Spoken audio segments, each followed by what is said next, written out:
Faisant suite du mécontentement manifesté par les habitants du village Mushima et ses environs dans la journée des jeudi 26 août dernier contre l'entreprise Karilou, le ministère de l'Intérieur et Sécurité avait dépêché un groupe des hommes en uniforme afin de rétablir l'ordre social. Saisi de l'accident qu'avaient connu ces derniers pendant cette mission, Deoda Kapenda est allé personnellement le samedi 28 août au chevet de ces 13 policiers internés à l'hôpital Mwangeji. Sur place, une enveloppe d'argent a été donnée à chacun d'eux. Nous avions une manifestation de la population au niveau de Mushima.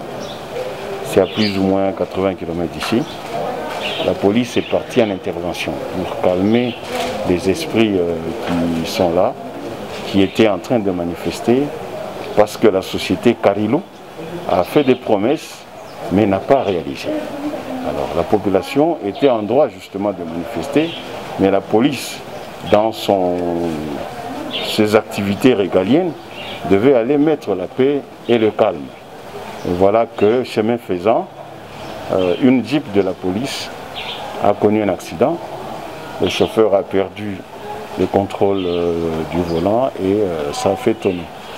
Nous avons eu 13 policiers touchés et voilà ce qui explique ma présence à l'hôpital.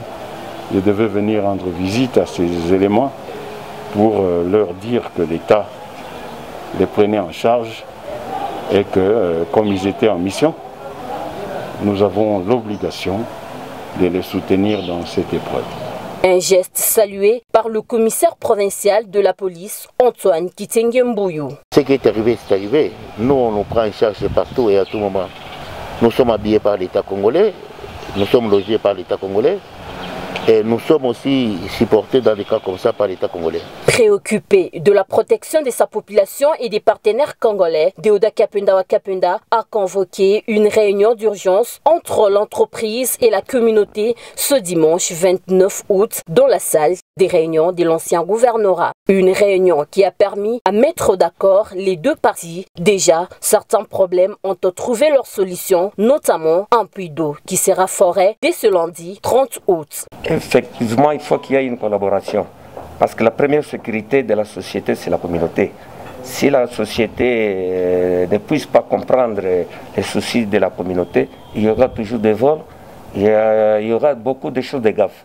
Comme la société veut collaborer avec la population, nous-mêmes, nous serons le premier sécuritaire d'avance. Là où il y a les hommes, les problèmes ne manquent jamais. L'entreprise Karilou remercie la médiation du ministre provincial de l'Intérieur, Deoda Kapenda, qui les a permis de parler un même langage. Je pense que là, il y a des hommes, le problème ne manque jamais. Et la société s'est engagée à ce jour d'amorcer en entendant le cahier des charges certains travaux, dont le creusage du puits d'eau. Et puis on va aménager l'endroit où sera érigée l'école en attendant la poursuite des travaux concernant le cahier des charges. Tout s'est très bien passé.